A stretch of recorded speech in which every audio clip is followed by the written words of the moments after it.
ఎట్టకేలకు తెలంగాణ కాంగ్రెస్ కు కొత్త అధ్యక్షుడు నియమితులయ్యారు. పార్టీలో పలువురు సీనియర్లు పీసీసీ పదవికి పోటీ పడినా చివరికి మహేష్ కుమార్ గౌడ్ వైపే కాంగ్రెస్ హైకమాండ్ మొగ్గు చూపింది. బలమైన బీసీ సామాజిక వర్గానికి చెందిన నాయకుడికి పార్టీ బాధ్యతలు అప్పగించడంతో కొన్ని రోజులుగా కొనసాగుతున్న ఉత్కంఠకు తెరపడింది.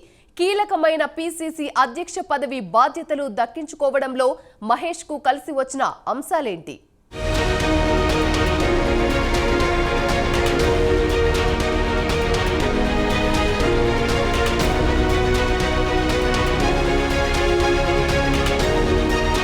తెలంగాణ పీసీసీ అధ్యక్షుడిగా ఎమ్మెల్సీ బొమ్మ మహేష్ కుమార్ గౌడ్ నియమితులయ్యారు. ప్రస్తుతం రాష్ట్ర కాంగ్రెస్ కార్యనిర్వాహక అధ్యక్షుడిగా ఉన్న ఆయనకు కాంగ్రెస్ హైకమాండ్ ప్రమోషన్ ఇచ్చింది.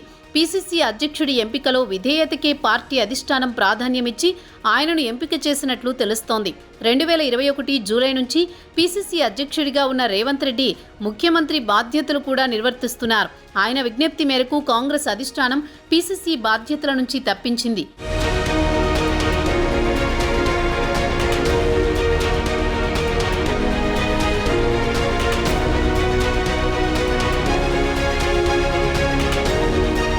బలమైన బీసీ సామాజిక వర్గానికి చెందిన మహేష్ కుమార్ గౌడ్కి పీసీసీ బాధ్యతలు అప్పగించడంతో కొన్ని రోజులుగా కొనసాగుతున్న ఉత్కంఠకు తెరపడింది. తెలంగాణ ఏర్పడిన తర్వాత పొన్నాల లక్ష్మయ్య, ఉత్తమ్ కుమార్ రెడ్డి, రేవంత్ రెడ్డిల అనంతరం 4వ పీసీసీ అధ్యక్షుడిగా మహేష్ కుమార్ గౌడ్ బాధ్యతలు చేపట్టనున్నారు. గతంలో 2004 నుంచి 2014 మధ్య కాలంలో 2 సార్లు కాంగ్రెస్ అధికారంలోకి వచ్చిన సమయంలో నిజామాబాద్ జిల్లాకు చెందిన డి శ్రీనివాస్ ఉమ్మడి ఏపీ పీసీసీ అధ్యక్షుడిగా పనిచేశారు. ఇప్పుడు కూడా కాంగ్రెస్ అధికారంలోకి వచ్చిన తరువాత అదే నిజామాబాద్ జిల్లాకు చెందిన మహేష్ కుమార్ గౌడ్కు పార్టీ పగ్గాలప్పగించడం విశేషం.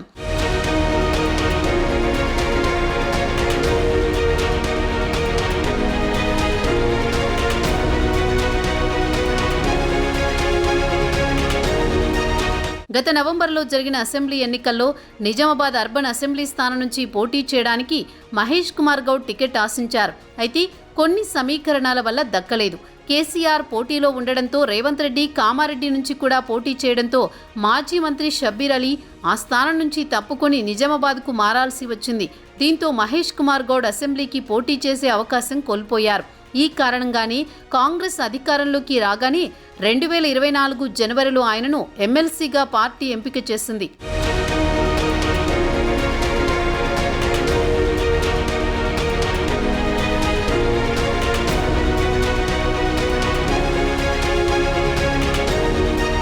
ముఖ్యమంత్రి రేవంత్ రెడ్డితో ఉన్న మహేష్కు ఉన్న సాన్నిహిత్యం ఇప్పుడు ఆయనను పీసీసీ అధ్యక్ష పీఠంపై కూర్చోబెట్టిందంటున్నారు. ఈ పదవి కోసం మాజీ ఎంపీ మధుయాష్కి గౌడ్, మాజీ MLA Sampath Kumar, MP Balaram Naik, MLA Adluri Laxman కుమార్తో పాటు పలువురు పోటీ పడ్డారు. కానీ రాష్ట్రంలో కాంగ్రెస్ అధికారంలో ఉండడంతో పార్టీ, ప్రభుత్వం మధ్య సమన్వయం అవసరం. అందుకే రేవంత్ రెడ్డి పట్టుబట్టి ఆయనకు పదవి ఇప్పించుకున్నట్టు చెప్తున్నారు.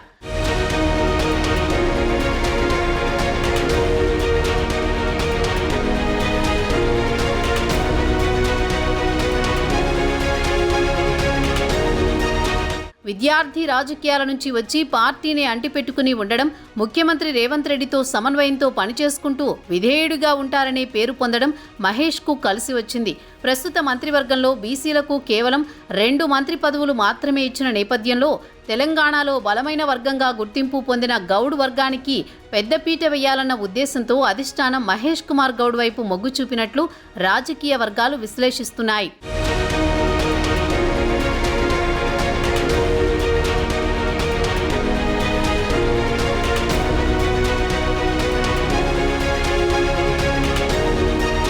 పీసీసీ చీఫ్ ఎంపిక అంకం ముగిసినందున రాష్ట్రంలో వరద పరిస్థితులు సద్దుమణిగి సాధారణ పరిస్థితులు నెలకొన్న అనంతరం మంత్రివర్గ విస్తరణ ఉండవచ్చని కాంగ్రెస్ నాయకులు అంచనా వేస్తున్నారు.